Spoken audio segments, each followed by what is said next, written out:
ఏపీలో సర్కారు వారి మందు దుకాణాల్లో అమ్మకాలకు తెరపడింది. కొత్త మద్యం పాలసీ వచ్చేసింది. మరి ప్రైవేట్ మద్యం షాపులు ఎప్పటి నుంచి తెరుచుకోబోతున్నాయి? అలాగే మద్యం మాన్పించేందుకు 100 కోట్లతో చంద్రబాబు తీసుకొస్తున్న కొత్త కార్యక్రమం ఏంటి? ఏపీలో నూతన మద్యం పాలసీ నోటిఫికేషన్ ప్రభుత్వం జారీ చేసింది. 2 ఏళ్ల కాల పరిమితితో కొత్త మద్యం విధానానికి గ్రీన్ సిగ్నల్ ఇచ్చింది. ఈ నెల 9వ తేదీ వరకు దరఖాస్తులు స్వీకరిస్తారు. ఈ నెల 11వ తేదీన లాటరీ తీసి లైసెన్సులు అందించనున్నారు. 12వ తేదీ నుంచి లైసెన్స్ ఉన్న వాళ్లు కొత్త దుకాణాలు తెరుచుకోవచ్చు.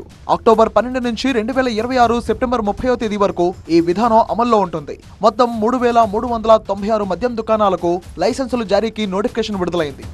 విజయవాడ, విశాఖపట్నం, రాజమండ్రి, కాకినాడ, గుంటూరు, నెల్లూరు, కర్నూలు, కడప, అనంతపురం పట్టణాల్లో 12 ప్రీమియం షాప్స్ ఏర్పాటు చేసుకునే వెసులుబాటు ఉంది. అయితే జనాభా ప్రాతిపదికన లైసెన్స్ ఫీజు నిర్ణయించారు. తొలి ఏడాది 10,000 లోపు జనాభా ఉన్న ప్రాంతంలో 50 లక్షల రూపాయల లైసెన్స్ ఫీజు చెల్లించాల్సి ఉంటుంది.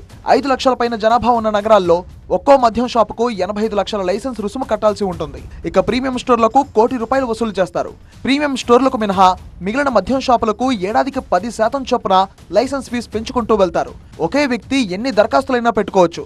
అయితే 2 లక్షల చొప్పున నాన్ రిఫండబుల్ రుసుము చెల్లించాల్సి ఉంటుంది. ఈ నెల 11వ తేదీన కలెక్టరేట్ ఆధ్వర్యంలో లాటరీ తీసి లైసెన్సులు కేటాయించనున్నారు. ఈ లైసెన్స్ పీరియడ్ ఎవరికైతే మనం కొత్తగా ఇస్తామో అది అక్టోబర్ 12 నుంచి అక్టోబర్ 12, 2024 నుంచి సెప్టెంబర్ 30, 2026 వరకు, అంటే 2 సంవత్సరాలకు మాత్రమే ఇది వర్తిస్తుంది.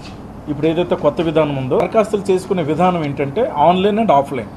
సో అదేవిధంగా ఒక వ్యక్తి ఎన్ని మద్య దుకాణాలకైనా దరఖాస్తు చేసుకోవచ్చు. ఫీజు ఉందో 2 లక్షలు అన్నది మనం కట్టాల్సి ఉంటుంది అనమాట. ఈ 2 లక్షలు కూడా నాన్ రిఫండబుల్ డిపాజిట్, ఇది వెనక్కి ఇవ్వడం జరగదు. ఏపీలో 99కే క్వార్టర్ మద్యం అందిస్తున్నామన్న చంద్రబాబు 100 కోట్లతో మద్యం మాన్పించే కార్యక్రమం కూడా చేపడతామని తెలిపారు. మగవాళ్లకు ఉన్న మద్యం అలవాటును మాన్పించే బాధ్యత మహిళలదే అన్నారు చంద్రబాబు. తాగనీయకుండా చేయడం మా ఆడబిడ్డల బాధ్యత. మీకు చాలాసార్లు నేర్పించా. ఇక్కడంతా డాక్రా సంఘాలు ఉన్నారు. నేను డాక్రా సంఘాలు మీటింగ్లు పెట్టి చెప్పేవాడిని, భర్తని తాగనీయకుండా ఏం చేయాలో చేసే తాళం చెల్లెమ్మలో మీ దగ్గర ఉందని చెప్పేవాడిని. కానీ ఇప్పుడు కూడా మీరు తాగనీయకుండా చేయగలిగితే చాలా సంతోషం. దానికి కూడా ఒక 100 కోట్ల రూపాయలు ఖర్చు పెట్టి మద్యాన్ని తాగనీయకుండా అలవాటు మార్పించడానికి ప్రయత్నం చేస్తా. మొత్తంగా నూతన మద్యం పాలసీ ప్రకారం మద్యం దుకాణాలు ప్రైవేట్ వ్యక్తుల చేతికి వెళ్లనున్నాయి. కొత్త మద్యం విధానం అమల్లోకి వచ్చేంత వరకు ప్రస్తుతం ఉన్న ప్రభుత్వ షాపులే కొనసాగుతాయి. అయితే ఇన్ని రోజులు ప్రభుత్వ మద్యం దుకాణాల్లో పనిచేస్తున్న కాంట్రాక్ట్ ఉద్యోగులు ఆందోళన చేస్తున్నారు.